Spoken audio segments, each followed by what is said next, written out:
In the story of the Exodus, God rescues his people out of slavery to bring them into a new home, a distant garden land full of abundance.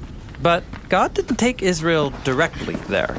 Instead, God leads Israel the long way through a harsh, dry wilderness. But why? What's the reason for taking them through the desert? Yeah, that's a great question.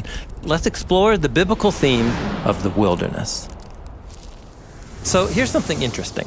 The story of the Bible begins in a lifeless, empty wilderness. But then, God's life causes a spring of water to flow up out of the dry ground. From that fountain, God plants a garden. A garden full of God's own life.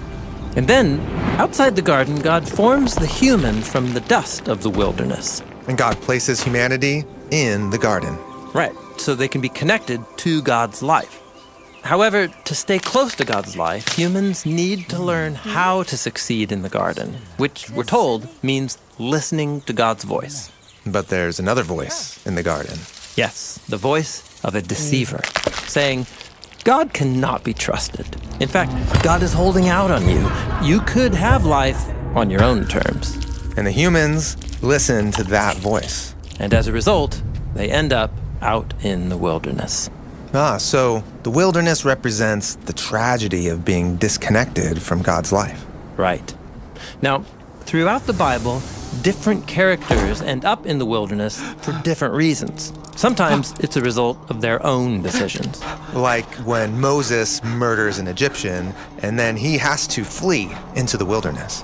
But the wilderness can also be the result of other people's bad decisions. Like Hagar. She's abused and so escapes into the wilderness.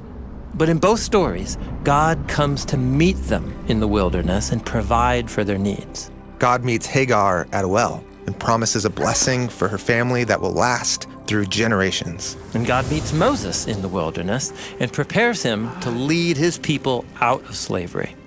Okay, so we're back to our first question. When Moses leads Israel out of slavery, why take them through the wilderness instead of straight to the land of promise? Well, Israel had not yet learned to trust God with their very lives. And so God led them into the wilderness for a time of preparation. Preparation? Well, the wilderness is really harsh. But God went alongside them, providing what they needed, just enough for each day. Why so little? Well, God was teaching them to trust that He would show up for them every day. He's training them to listen to His instruction and stay connected to His life. So the key to surviving in the wilderness is the same key to succeed in the garden. Yes, the wilderness can be a place to practice being garden people. Okay, but the intensity of the wilderness was too much for Israel. Most of them didn't listen to God. Some even wanted to go back into slavery. And they were left behind in the wilderness. So it was the younger generation, those who were raised in and formed by the wilderness. They had become ready to enter into the garden land. And when they first entered the land, their trust in God was strong. But it didn't last. Soon the Israelites began to imagine that the goodness of the land came from their own wisdom and strength, or as a gift from other gods. They forgot the God who provided everything. And this led to idolatry and violent injustice, and ultimately their exile back into the wilderness. So the biblical story is pretty pessimistic. Humans fail in the garden, but we also fail in the wilderness. But God stays committed to His purpose to bring humanity into the garden. And so God meets us in the wilderness again, but this time in a new way. Early in the life of Jesus, He spends 40 days fasting in the wilderness. And there, He replays the wanderings of His people. He was tempted by the deceiver to stop trusting God and to seize life and power on his own terms.